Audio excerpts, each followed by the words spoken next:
So we've got another great follow in Sean Frank, who writes, building agents now is like building GeoCities sites in 1995 for those of us who are millennials and that generation who remember GeoCities. He says it's an amazing scale and definitely where the world is going.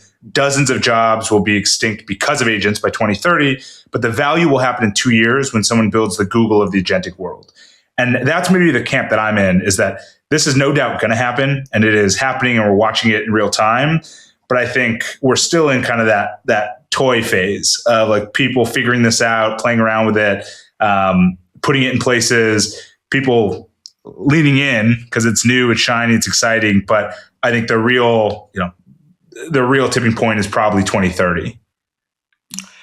Yes, I think it's still like it's not here tomorrow, but I think the cat's out of the bag. Yeah. And I think the part that is maybe like different because it's so easy to basically add AI to these products and services.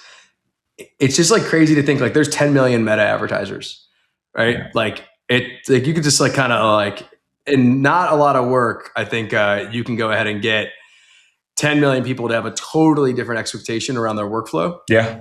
And like, that's the scary part, is that like the scale that we're talking about here is different than other things. And so I think you have to learn this stuff, and I hope it doesn't, and I'm not a doomer, actually. I'm like super positive. I think it's going to lead to a bunch of new jobs and a bunch of different things. I think everyone's going to make more entrepreneurs, all that stuff. I just think there's going to be a massive amount of displacement from like old jobs and new jobs as these AIs sort of take over. Yeah. But let's see.